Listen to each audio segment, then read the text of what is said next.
The smell of bitter almonds rose from the steaming mug of hot chocolate, sweet as nostalgia, cold as a threat. For a split second, I froze, my fingers hovering above the porcelain handle. Lila's voice chimed behind me, sugar-sweet and familiar. "Come on, Mom," she said, setting the tray down with that perfect hostess smile she'd honed over 35 years. "It's getting cold." The sunlight slanted through the kitchen blinds, striping her face in bars of gold and shadow. Her tone was light, almost playful, but something in her eyes, something metallic, flickered behind the practiced warmth.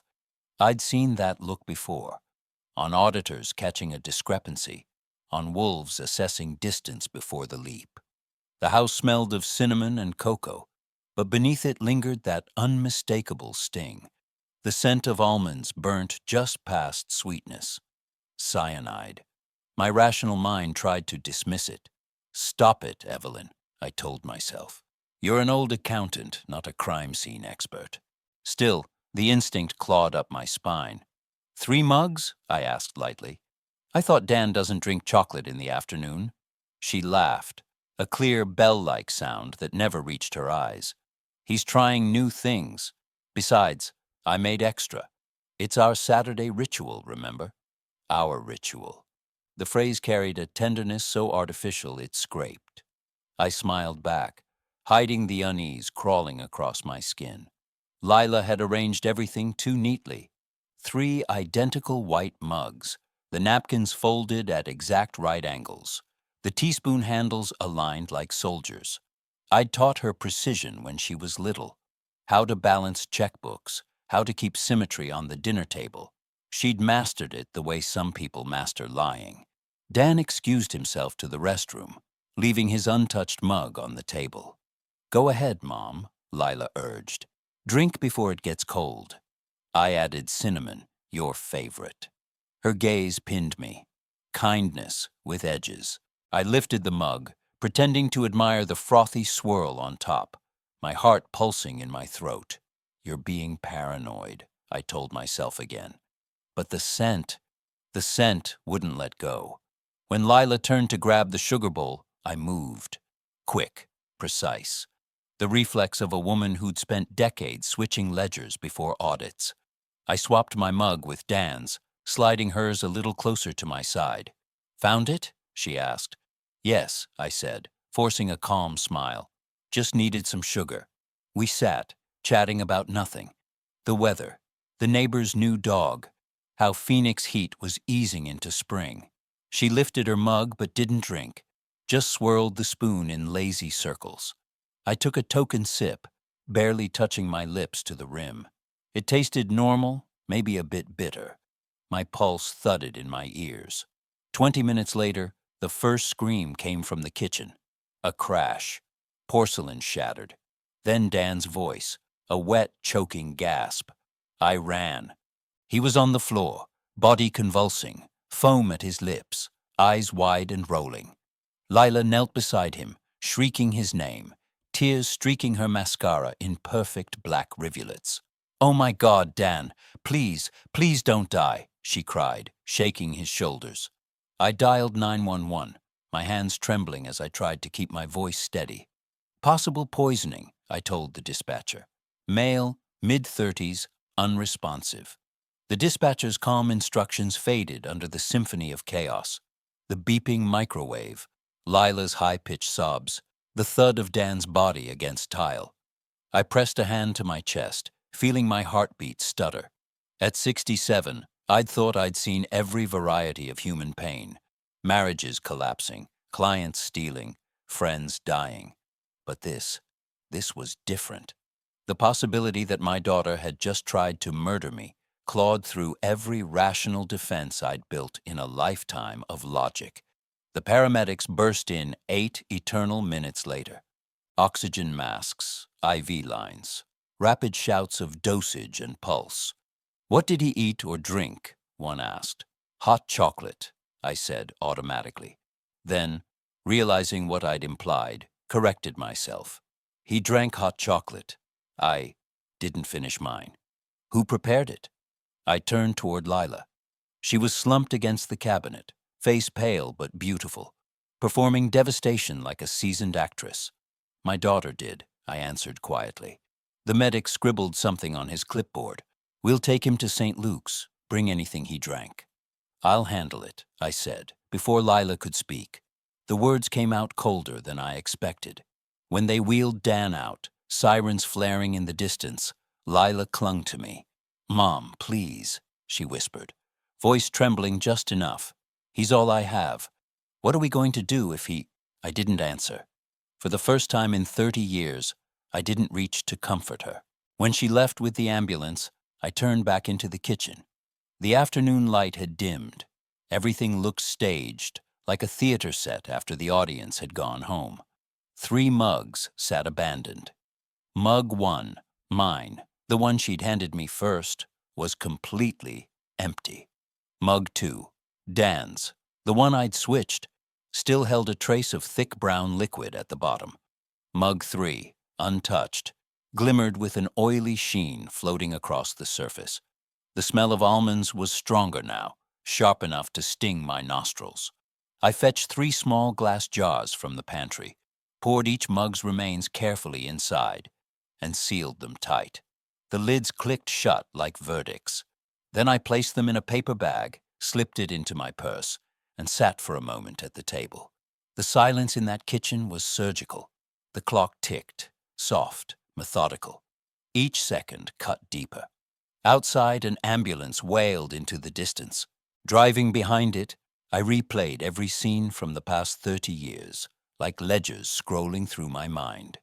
Every tear Lila had shed, every smile she'd faked, every time I'd told myself she just needs more love. When I adopted her, I was 37, newly widowed, desperate for purpose. The social worker had said she'd survived a house fire. She needs stability, Janet Morales had told me. A patient, loving mother. And I'd believed her. For 3 decades, I'd loved that girl with all I had. Therapy bills, school tuition, sleepless nights. Every penny and heartbeat accounted for. I'd changed my career for her, turned down relationships for her, justified every lie and tantrum with the phrase she's still healing. Now I wasn't sure whether I'd raised a wounded child or a predator who'd learned to imitate innocence. The hospital loomed ahead, sterile and bright.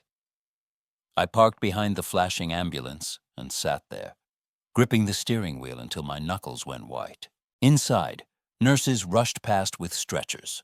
Lila stood by the reception desk, her mascara repaired, her composure flawless again. When she saw me, she reached for my arm with that same cling she'd used since childhood. "Mom," she sobbed, "what are we going to do if he dies? I can't live without him." Her words trembled, but her eyes, blue, clear, glacial, didn't. And in that instant, something in me shifted. The automatic mothering reflex, the one that had ruled my life, flickered and died. "Lila," I said softly, evenly, "I need to ask you something important." "What? What did you put in the hot chocolate?" Her expression changed faster than a blink. For half a heartbeat, I saw it, cold, calculating, reptilian. Then the mask returned, perfect as ever. "Chocolate, milk, sugar," she said. "What else would I put, Mom? You're in shock. Sometimes trauma makes people imagine things."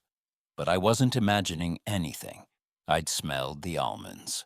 I'd seen the alignment of mugs. I'd watched her eyes gleam when I lifted the cup. I was a 67-year-old woman who had just realized she might have raised a monster. Hours blurred in the sterile waiting room, filled with the drone of fluorescent lights and the rhythmic squeak of nurses' shoes. Finally, a doctor approached. "Family of Daniel Mercer?" "I'm his wife," Lila answered instantly. "How is he?" "He's stable, but critical," the doctor said. "We detected dangerous levels of cyanide." Cyanide. The word hit like a slap. Lila gasped. Textbook horror. "How could that be? He's an accountant, not a chemist." The doctor turned to me. "Ma'am, did you prepare the drink?" I met Lila's gaze. For the first time in 30 years, I didn't protect her. No, I said. My daughter did. Her lips parted in theatrical disbelief, but I saw the muscle twitch in her jaw, a flicker of rage. That night, after Dan was moved to intensive care, I sat alone in my car in the hospital parking lot, the paper bag of evidence beside me. The scent of almonds lingered, faint but stubborn. Somewhere deep inside, beneath the years of guilt and love and denial, a voice spoke, calm, precise, accountant clear. Balance the books, Evelyn. It's time. I started the engine. As the hospital lights receded in the rearview mirror, I knew this was no longer about saving my daughter. It was about surviving her. The hum of the hospital machines was a lullaby of dread. Lila sat beside me, her manicured hands trembling in perfect rhythm to her sobs. But I could tell there were no tears, only the echo of what tears should sound like. I stared at her, and for the first time let myself look. Not the daughter I wanted to see, not the broken child I'd built a life around, but the woman she'd become. And like an accountant reviewing old ledgers, I began to flip backward through the pages of our shared years. Every entry, every number, every lie. It was 1993 when she first arrived. The desert heat shimmered above the blacktop as a beige sedan from Child Services pulled up in front of my small Phoenix home. The social worker, Janet Morales, stepped out, clutching a thin file and wearing the kind of tired smile that came from decades of good intentions colliding with bureaucracy. She's been through a lot, Janet warned softly as she opened the car door. Be patient, be gentle. She hasn't spoken in months. And then she emerged. Lila, small for her supposed 5 years, her white blonde hair tangled, clutching a threadbare stuffed rabbit whose ear was half burnt. Her eyes, blue, startlingly clear, met mine and didn't waver. Hello, sweetheart, I whispered, kneeling to her level. I'm Evelyn. You can call me Mom if you'd like. Long silence. Then she reached out, placed her tiny hand on my cheek, and said, barely audible, Mommy.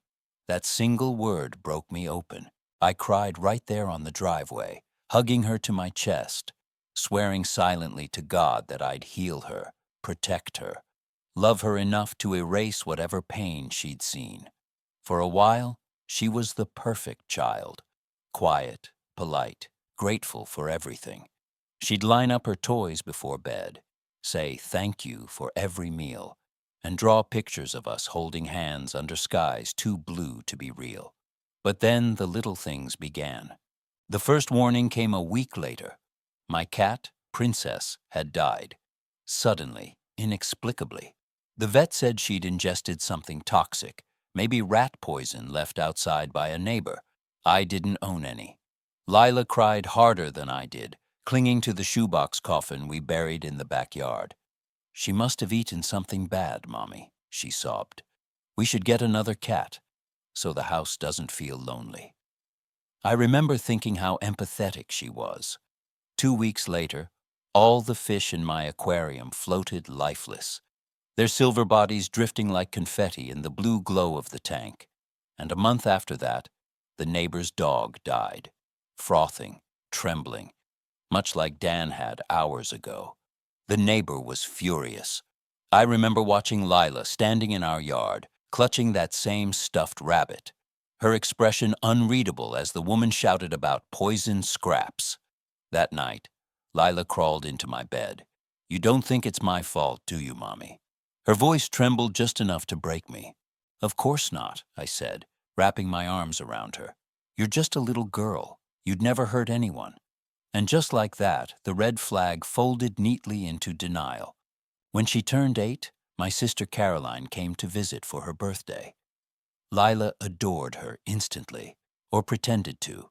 They baked cupcakes together, played board games, and laughed until Caroline whispered to me that evening, She's beautiful, Evie, but there's something in her eyes that gives me chills. What do you mean? It's like she's watching me, measuring, like a grown-up pretending to be a kid. I laughed it off. She's been through trauma. You're overanalyzing. That night, Caroline became violently ill, vomiting, fever, dehydration. The ER doctor said it was food poisoning, probably bad eggs in the cake mix.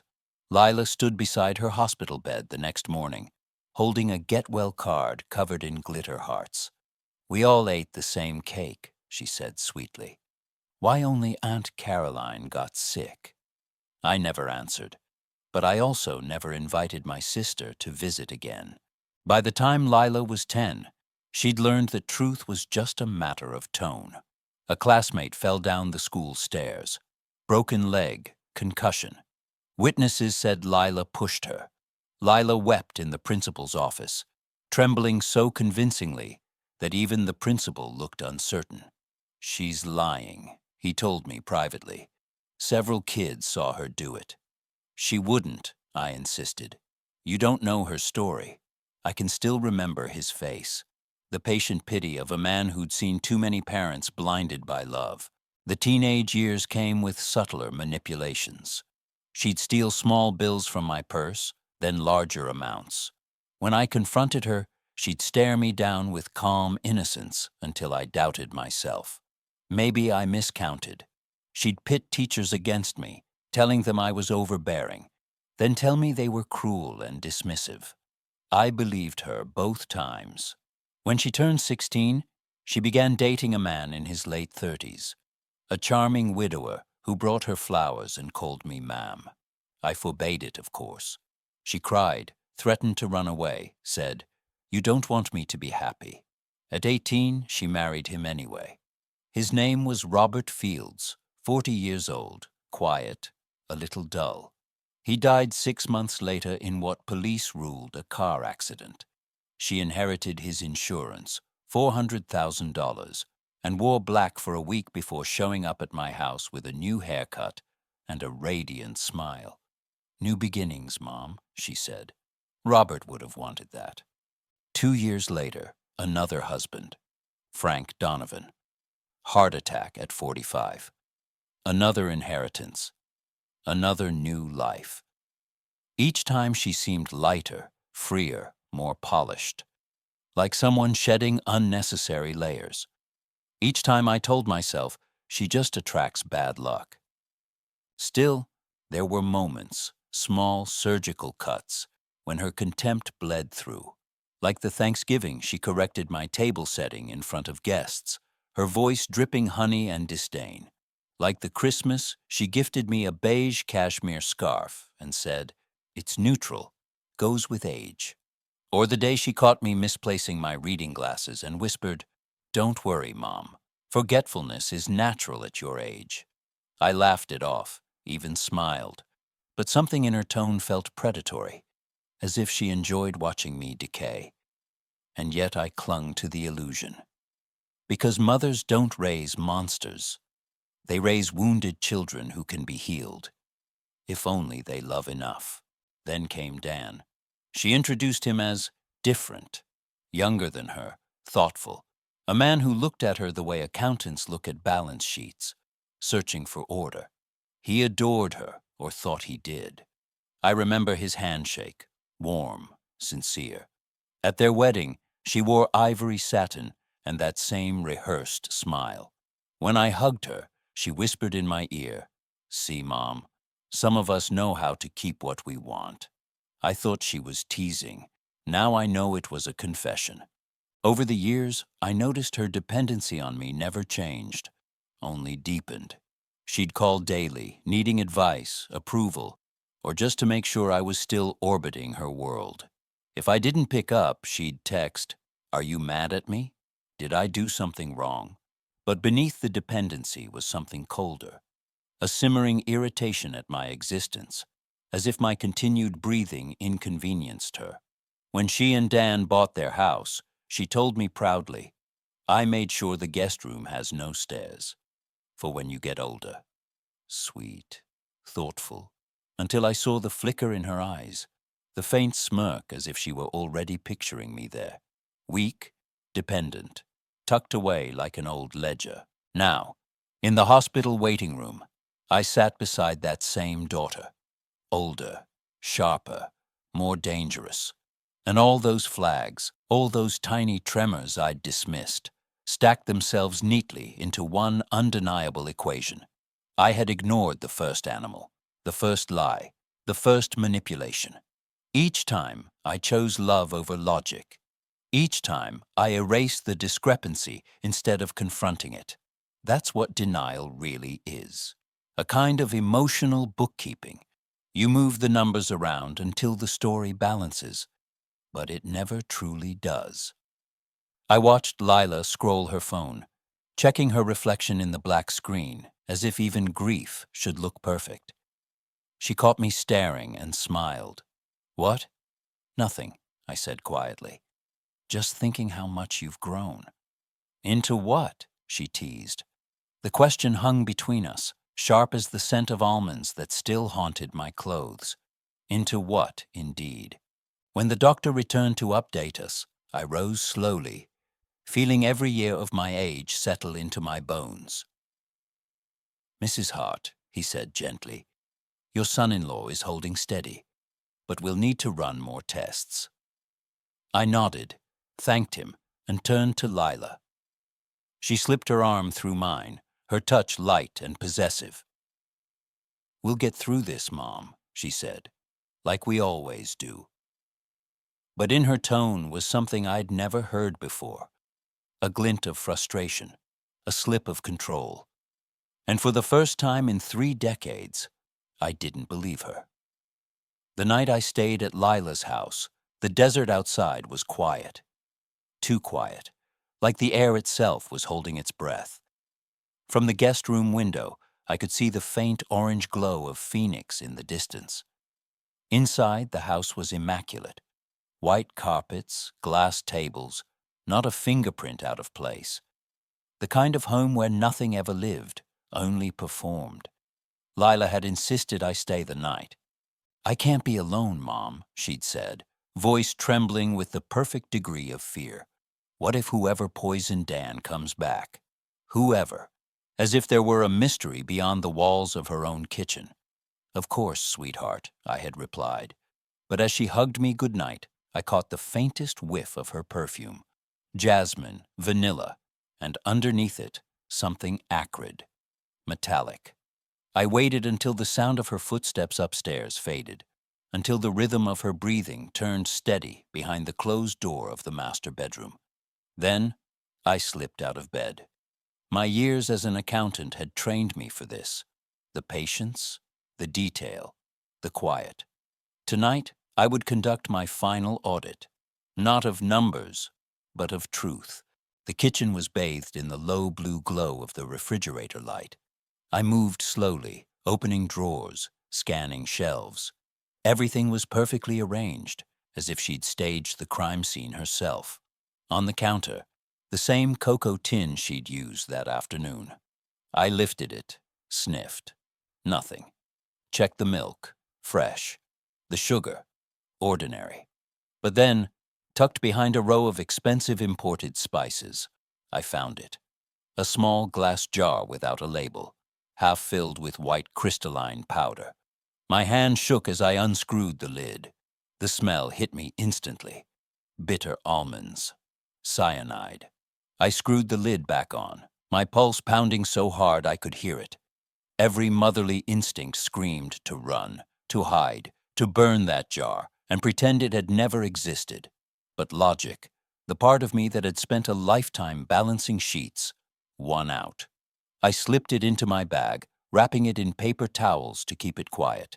In the next drawer, beneath a stack of neatly folded dish towels, I found something stranger. A small plastic syringe, the kind diabetics use for insulin. Clean, dry, hidden beneath rags, as though it didn't belong to the rest of her curated world. I pocketed it, too. For a moment, I just stood there, the quiet hum of the refrigerator filling the silence. My reflection faint in the black oven glass. The woman staring back looked older, sharper, her eyes clearer than they had been in years. Dan's home office was next. His desk was organized, but not in the obsessive way Lila's kitchen had been. Stacks of invoices, ledgers, a small photo of the two of them on their wedding day. In the drawer, I found his checkbook, and next to it, a notepad filled with bank withdrawal slips. Large sums, consistent, thousands withdrawn in cash every week for the last 6 months. I frowned. For what? The computer screen blinked awake under my hand. No password. Dan wasn't hiding from me. His desktop was neat, spreadsheets, tax documents, financial summaries, but one file stood out, a letter addressed to Mark Mercer. I clicked it open.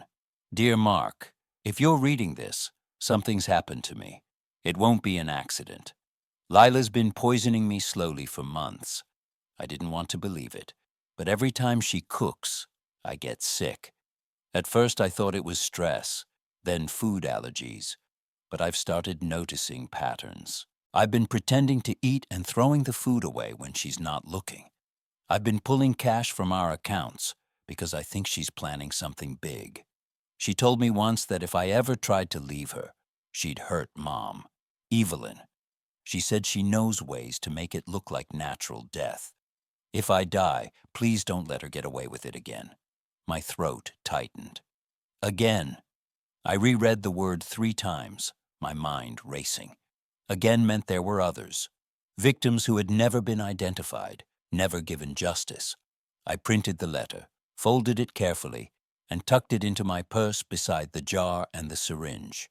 The 3rd floor was Lila's private space, a locked study she had always called her sanctuary. I found the key in the most predictable place imaginable, taped to the top of the doorframe. She'd hidden everything else perfectly, but arrogance makes people sloppy. The room smelled faintly of rose and bleach. File boxes lined the walls, each meticulously labeled: insurance, legal, investments. But one drawer was unmarked. Inside were folders labeled with dates and men's names: Robert Fields, Frank Donovan. My breath hitched. I opened the first folder. Inside was a journal, handwritten in her precise looping script. The first line read, March 15th, 1998. First dose of arsenic in Robert's morning coffee. Symptoms: mild nausea. Blamed it on stress. The entries continued: cold, clinical, emotionless. Each dose logged, each reaction noted, each lie recorded. March 22nd. Increased dosage. Vomiting after breakfast. Suggested he see a doctor. April 15th. Robert died this morning. Cause listed as kidney failure. Inheritance: $450,000. My hands trembled. I set that one aside and opened the next. Frank, 2001-2003. Digitalis overdose. Called it a heart attack. Collected insurance within 2 weeks. It wasn't just murder, it was accounting. Efficient, precise, profitable. And then I saw it.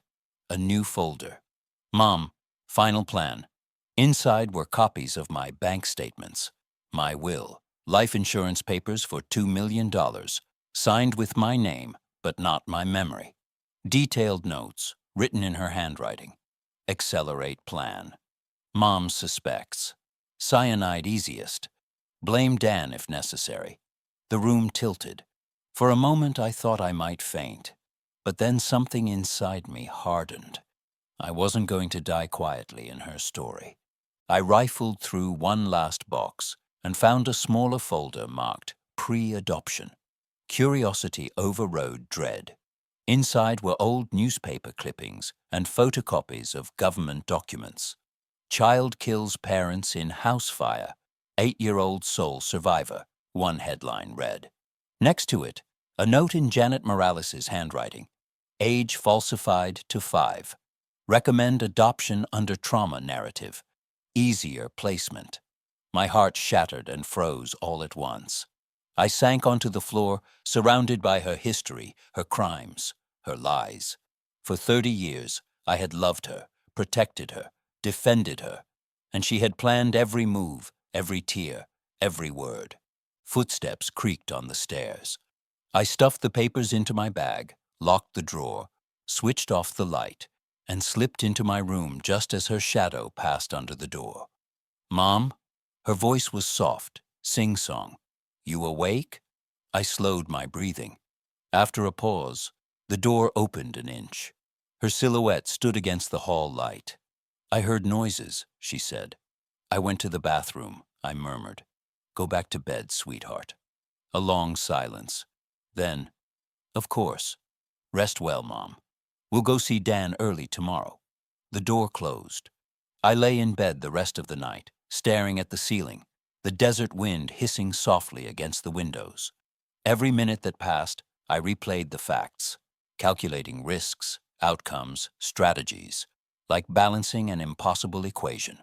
By dawn, I had a plan. At 6:45 a.m., I stepped quietly into the backyard, phone in hand. The air was cool, the sky streaked with violet light. I dialed Detective Nora Clark's number. "Detective," I whispered, "it's Evelyn Hart. I've found something you need to see. The poison she used, documents, proof she's killed before, and that she planned to kill me." There was a pause. "Mrs. Hart, are you certain?" "Completely." "Can you bring it to the station?" "No, she can't know I've found it." "Could you send a patrol?" "Say it's a routine follow-up." A breath. 20 minutes. "Thank you," I said, my voice barely steady. "Please hurry." I hung up and exhaled shakily. Inside, Lila's footsteps echoed down the stairs. "Morning, Mom," she called brightly. "I made pancakes. Let's have breakfast before we head to the hospital." Her tone was light, warm, utterly ordinary. I smiled, sliding my purse strap over my shoulder, feeling the weight of the jar, the syringe, the letters, the diaries. 30 years of denial condensed into truth. "Sure, sweetheart," I said. "Let's eat." In 20 minutes, the world would change. And for the first time, I wasn't afraid of the audit anymore. The morning light cut across the kitchen like a blade, sharp and unforgiving. The smell of coffee filled the air, masking everything else. The lies, the poison, the rot beneath the marble countertops. Lila was already there, humming softly, her silk robe tied in a neat bow. She moved with a dancer's grace, spreading raspberry jam across toast with the precision of a surgeon. Her reflection in the toaster smiled at me before her face did. "Morning, Mom," she said brightly. "I didn't hear you get up." "I slept fine," I lied. My voice sounded steady, even though I'd spent the night counting her footsteps, memorizing the sound of the wind against the window, clutching my bag of evidence like a talisman. "That's good," she said, sliding a plate toward me. "Eat something. You barely touched dinner last night." "I'm not hungry," I said. She tilted her head, studying me the way a cat studies a trapped bird. "You should keep your strength up. We've got a long day ahead. Hospital, police questions, all that mess." Her words lingered like a quiet threat. "I thought the police already questioned us," I said carefully. "They did. But you know how they are. Always looking for someone to blame." I met her eyes. Maybe they already found one. The knife in her hand froze for a fraction of a second. Then the smile returned, wider, more deliberate. "You're right. They'll probably blame me. I mean, who else could it be, right?" Her voice was light, but there was something underneath it, something electric, dark. Before I could answer, the doorbell rang. Lila blinked. Who could that be this early? I wiped my hands on the napkin and rose from the table. "I'll get it." Outside, 2 uniformed officers and Detective Nora Clark stood on the porch, sunlight glinting off their badges. "Good morning, Mrs. Hart," Nora said evenly. "We're just here to follow up on a few things." "Of course," I replied, stepping aside. "Come in." Lila's face shifted instantly from annoyance to charm. "Detective Clark, of course. Anything you need." The officers entered the house, polite but firm. I caught Nora's gaze for the briefest second. She gave a tiny nod, the signal. My hand brushed against the strap of my purse, the one that held the jar of cyanide, Dan's letter, the diaries, everything. The final audit, ready for submission. While Nora distracted Lila with casual questions about grocery shopping and meal prep, I followed one of the officers out to the backyard. My heart thudded like a drum against my ribs. "This is what you came for," I whispered, handing over the bag. He glanced inside, saw the contents, and his expression darkened. "We'll take it from here, ma'am." I nodded. "Please, make sure she doesn't get away with this." He looked at me for a long second, then said quietly, "You just did." When I stepped back inside, the air felt charged. Lila was still performing her role, answering Nora's questions with polite despair. "No, detective, I didn't buy anything unusual. Just regular cocoa powder, milk, sugar. I have the receipts." "Where did you buy them?" Nora asked. "Whole Foods, yesterday morning." "And no one else entered the house?" "Just my mother," she said sweetly, turning to me. "Right, Mom." Her voice was soft, but her eyes were knives. "That's right," I replied. "Just me." Nora nodded. "Thank you. We'll be in touch." When they left, I expected Lila to crumble, to show fear, to break character. Instead, she exhaled and smiled. "Well," she said, "that was exhausting." "You handled it beautifully," I said, my tone measured. She laughed. "Of course I did. I've been handling everything beautifully since I was 5. There it was, the first crack in the mask. "Tell me something, Mom," she said, pouring more coffee. "Do you really think I poisoned Dan?" "Yes," I said. The word landed like a gunshot in the quiet kitchen. She froze, cup halfway to her lips. Then she set it down slowly, her expression unreadable. "That's a horrible thing to say." "It's a horrible thing to do." Her voice dropped an octave. "You've been talking to the detectives, haven't you? Telling them stories." "I've been telling them the truth." "And what truth is that?" she asked, almost amused. "That you tried to kill me, and when the plan failed, you killed him instead." Her mouth curved into a smile that didn't belong to any human emotion I knew. "You think you're clever, don't you? A 70-year-old accountant turned detective. I think I finally see you clearly." For a moment, her facade vanished. The cold calculation in her eyes was pure, unfiltered malice. "You shouldn't have snooped, Mom," she said softly. "You always told me curiosity ruins the balance sheet." "You always twisted my lessons," I replied. "I taught you to be precise, not cruel." "Oh, come on," she said, laughing. "Cruelty is just precision without empathy." The room went dead still. We both turned as a voice called from the doorway. "Mrs. Mercer." It was Nora Clark, standing just beyond the kitchen, her expression neutral, but her tone sharp. "Could we speak privately for a moment?" Lila smiled at her, like a hostess welcoming a guest. "Of course, detective." But Nora didn't move. "Actually, Mrs. Mercer, you'll need to come with us." "What?" "Daniel Mercer is conscious," Nora said. "He's given us a statement. We also have the lab results from your kitchen. The traces of cyanide match the substance found in your husband's system." For a split second, Lila looked genuinely stunned. Then, just as quickly, she recovered.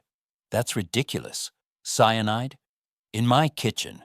Someone must have—" "Save it," Nora said calmly. "You're under arrest."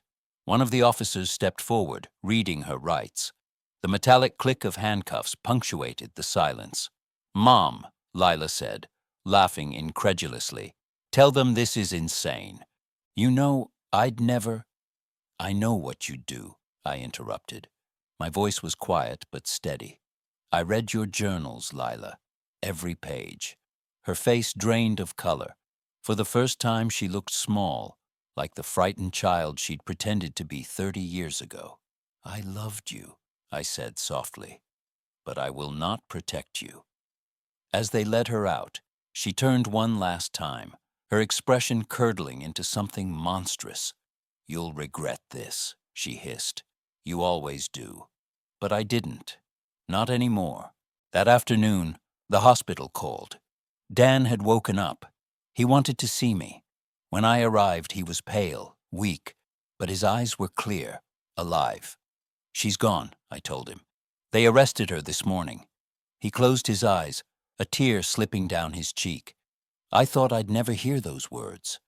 "How much did you know?" I asked. Enough, he whispered. She told me things when she thought I was asleep. How she planned it all. The hot chocolate, the life insurance, your death. She was furious when it went wrong. Said I'd ruined everything. She wanted the money, I murmured. She wanted control, he corrected. Money was just the scoreboard. For a long time, neither of us spoke. The beeping monitors filled the silence. You saved my life, he said finally. You saved both of us. I shook my head. No, Dan. I just stopped pretending not to see. That night, as I left the hospital, I looked up at the desert sky. The stars were sharp, almost cruel in their brightness. For decades, I had mistaken stillness for peace, blindness for love. I had balanced the books wrong. Now, for the first time, the math made sense. The daughter I'd raised wasn't broken. She was deliberate. She wasn't seeking healing. She was orchestrating chaos, conducting her life like a symphony of control. Every death another movement in her masterpiece. But the music had stopped, and I was the one who'd finally pulled the plug. The visitation room smelled like disinfectant and metal, a place where emotions went to die. A thick sheet of glass divided us, the kind that distorted faces just enough to make everyone look less human. When Lila entered, she wasn't wearing her usual perfection. No silk, no makeup, no control over her own lighting. Just the orange prison uniform and a pair of hollow eyes that still tried to command the room. "Mom," she said softly, sliding into the seat across from me. Her hands rested on the table, fingers interlaced in a careful imitation of remorse. "Thank you for coming. I've been asking to see you." "I know," I said. My voice sounded detached, like it belonged to someone else. "There's so much I need to explain," she continued. "I never wanted things to go this way. I didn't mean to hurt anyone, especially not you." Her voice was melodic, soothing, the same tone she used to charm waiters or calm crying children in grocery stores. But I wasn't the same mother who'd fallen for that voice 1,000 times before. "Lila," I said, leaning slightly forward, "the police told me what they found in your study. The journals, the letters, the insurance papers." She swallowed, her smile stiffening. "Those things, Mom, they're being taken out of context. You know how I write things down when I'm anxious. It's like therapy." "You detailed how you poisoned Robert," I said evenly. "How you mixed arsenic into his vitamins. How you switched Frank's heart medication for digitalis. How you planned to use cyanide on me." Her pupils dilated for half a second, a flash of pure animal calculation. Then the mask reformed. "People write stories, Mom," she said. "It doesn't mean they're true." I felt a wave of nausea, not from disbelief, but from déjà vu. The same dance, the same denial. "Did you ever love me, Lila?" The question escaped before I could stop it. She blinked, caught off guard. Then came the gentle smile, rehearsed down to the breath. "Of course I did. You're the only mother I've ever known." "That's not what I asked." "What do you mean?" "I asked if you loved me, not if I was convenient." For a moment, she didn't move. Then she leaned back, the smile fading like a curtain dropping. "You really want the truth?" "Yes." The mask shattered. Her voice turned flat, cold, stripped of its sweetness. "No, Mom, I never loved you. Not for a single second." The words hit harder than I expected, even though I'd braced for them. They sliced clean through whatever faint hope I had left. "Why?" I whispered. "Because you're pathetic," she said, her tone clinical, almost amused. "You were so desperate to be needed that you made it easy. You wanted a daughter, any daughter. I just gave you what you wanted to see." I said nothing.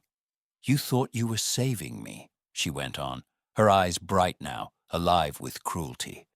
"But you were just my shield. My accountant mother with her tidy house and perfect morals. Who would ever suspect her precious daughter? You made the perfect cover. You killed innocent people." She tilted her head. Innocent. That's a funny word. They were weak, greedy, boring. They deserved it. And don't look at me like that. Everyone takes advantage of someone. I was just better at it. I stared at her, feeling both heartbreak and a strange, quiet clarity. You're not better, Lila. You're empty, she smirked. Empty people don't win, Mom. I did. Not anymore. Her eyes hardened. You think a prison can stop me? I've survived worse. Then survived the truth, I said, standing. Because this time, it's going to follow you. 3 weeks later, the trial began. The courthouse in downtown Phoenix was packed. Reporters, victims' families, curious strangers. The case had become national news. The adopted heiress killer. I sat in the front row beside Detective Clark and Dan, my hands trembling despite everything I'd promised myself. Lila entered in a navy suit, hair neatly tied back. Even in shackles, she managed to command attention. Her defense attorney, a high-profile litigator, spoke first. My client suffered unimaginable trauma as a child. What she did was not out of malice, but out of an altered state caused by prolonged abuse. She deserves compassion, not condemnation. I could almost hear Lila purring at those words. The victim, again, her favorite role. But then the prosecutor stood. Ladies and gentlemen of the jury, she began, the defendant is not a victim. She is a meticulous killer. We have her own diaries documenting each crime, down to the dosage of poison, the financial motive, and even the rehearsal of her emotions. This is not trauma. This is calculation. The first evidence presented was Dan's letter. His voice cracked as he read it aloud on the stand, describing months of subtle sickness, the hidden withdrawals, the threats against me. She told me, he said, his face pale, that she could make any death look natural, that even autopsies couldn't catch her. The courtroom murmured. Lila sat motionless, her face blank. Next came the journals, page after page projected on the courtroom screen, her handwriting slanting elegantly across the page. April 12th, Robert complained again. Increased dose. Suggested a vacation to distract him. June 5th, Frank's heart acting up. Good. He'll die soon. Must appear sad at funeral. No one breathed. When it was my turn to testify, my knees nearly buckled as I took the stand. The prosecutor smiled gently.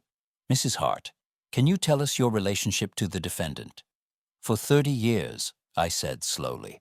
I believed I was her mother. And what do you believe now? I believe I was her cover story. The room went silent. I told them everything. The strange accidents, the animals, the pattern of death that had followed her from childhood into adulthood. How I'd found the evidence. How I'd loved her, despite every instinct screaming that something was wrong. Did the defendant ever express remorse for her actions? Never, I said.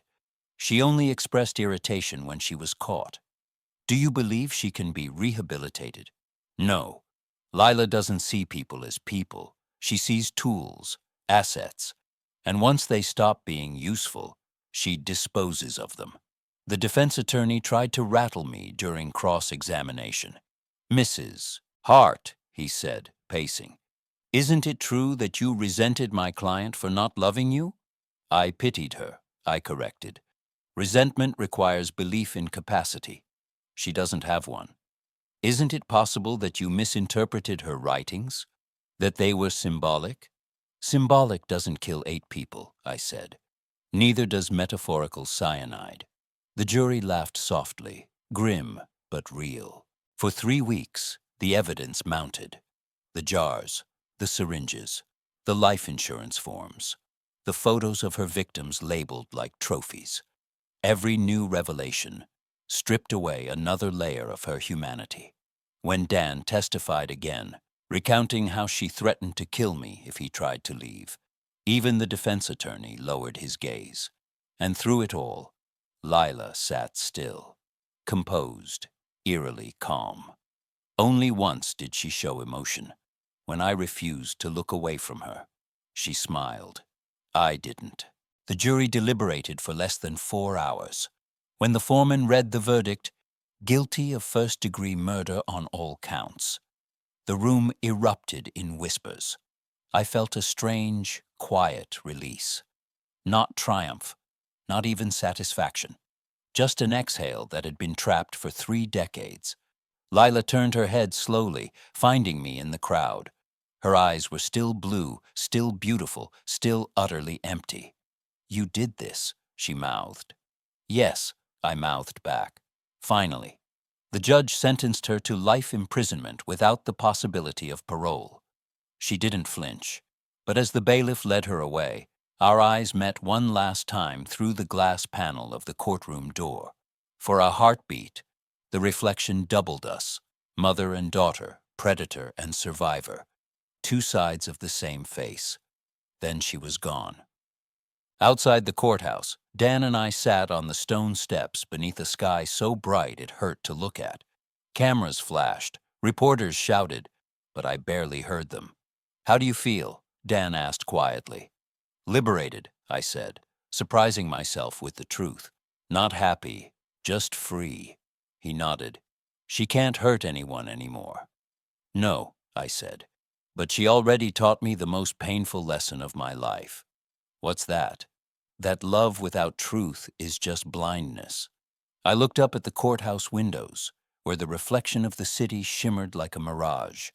For 30 years, I had lived inside that illusion. Now it had shattered. Clean, final, irreparable.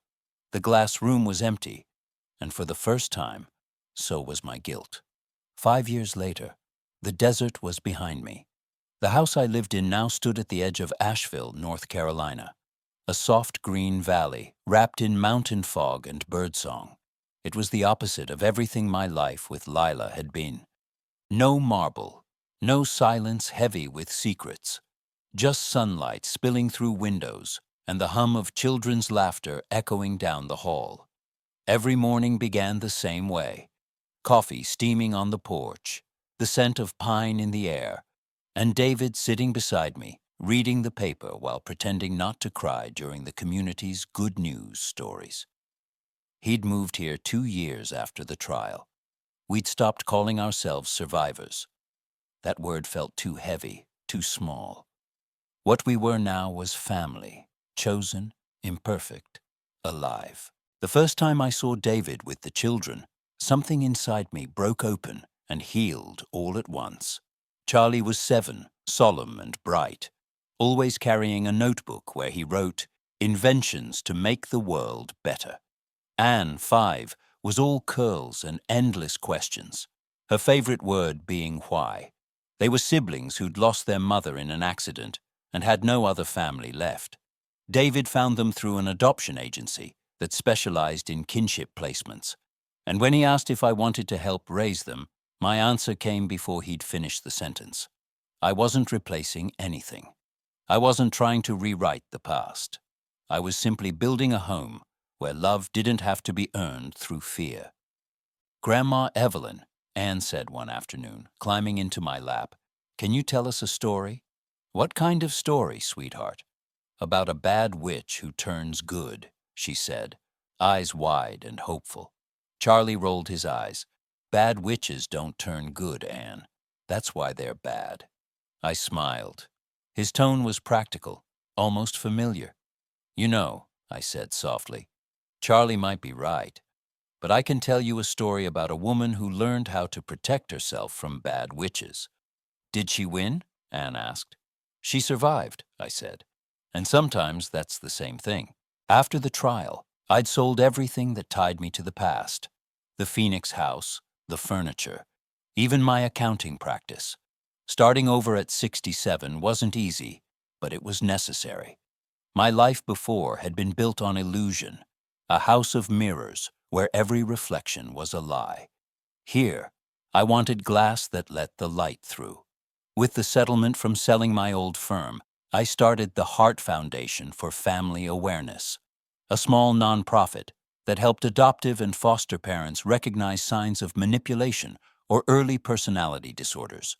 We partnered with psychologists, social workers, even law enforcement officers. The goal wasn't to scare parents. It was to teach them how to see. Every month, I stood in front of new families, my hair now streaked silver, my voice steady. I told them about red flags I'd ignored, instincts I'd buried, the difference between compassion and denial. I watched the way some of them shifted in their seats, the recognition, the fear, the gratitude. It became my ministry of truth, my redemption. Sometimes people asked if I'd ever forgiven Lila. I always gave the same answer. Forgiveness is about releasing hate.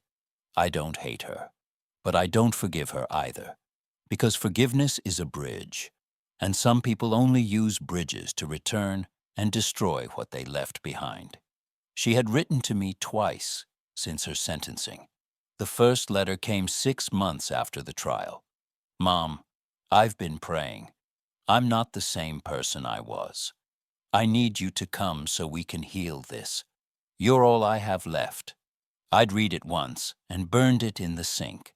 The second letter came years later, after my foundation appeared in a magazine. You've turned my life into your little crusade. You think you're saving people, but you're just exploiting my pain. One day, you'll realize we're the same. That one, I didn't burn. I framed it and hung it behind my desk, not out of malice, but as a reminder of the difference between pity and peace. One spring evening, David and I sat on the porch watching the children chase fireflies. The air was warm, heavy with honeysuckle.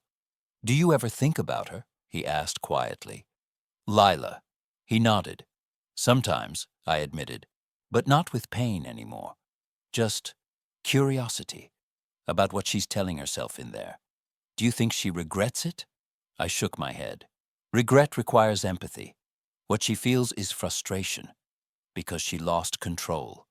David took a sip of his coffee, staring into the fading light.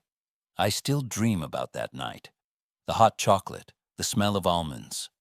"Me too," I said, "but it's fading, like an old scar. Still there, but no longer tender." He smiled faintly. "You ever wonder how we got here after all that?"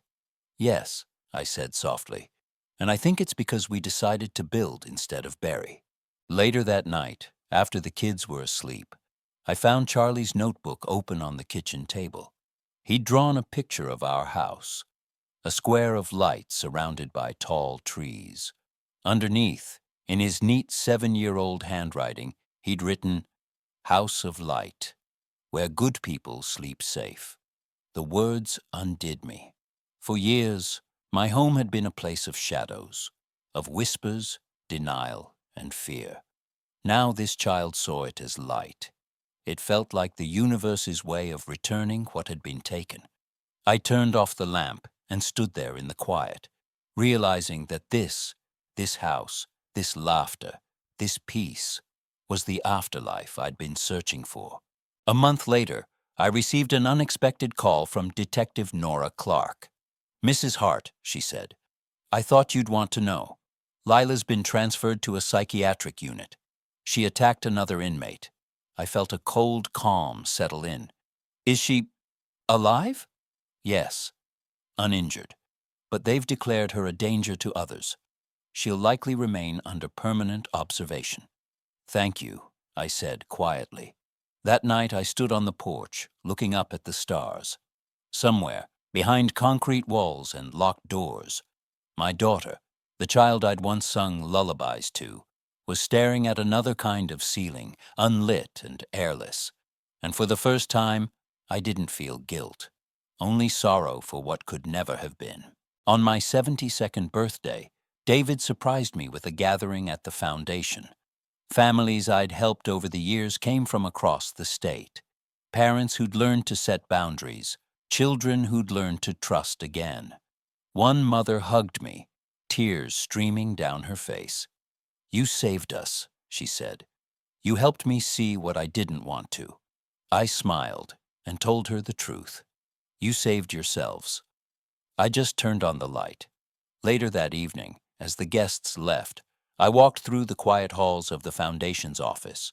The walls were lined with photos, Smiling families, graduation days, new beginnings. At the end of the hallway hung one frame that wasn't a photograph, but a quote, engraved in silver. Love without truth is blindness. Truth without love is cruelty. Balance them, and you find freedom. It was the motto I'd written the night the verdict came in. The words still guided me. When I returned home, the children were waiting on the porch, their faces glowing in the lamplight. "Grandma," Anne said, holding up a paper crown made of gold foil. "You're the queen of light." I laughed, letting her place it on my head. "Then this must be my castle." "Your house," Charlie corrected.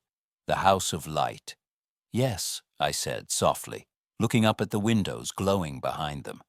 "That's exactly what it is." The mountains were dark silhouettes against the horizon, the stars bright above them. David wrapped an arm around my shoulders, and for a long moment we just stood there, quiet, whole, alive. "I used to think surviving was enough," I said, "but now I know surviving isn't the same as living." He kissed my temple. "So live, Evelyn. You've earned it." And I have. Every sunrise, every laugh, every small act of kindness is a reclamation. The monster I raised will never walk free again. But the love I tried to give her, it wasn't wasted. It simply took root elsewhere, in better soil. Here, in this house of light, I've learned the final truth. You cannot save darkness by loving it. You save yourself by building where the light can enter.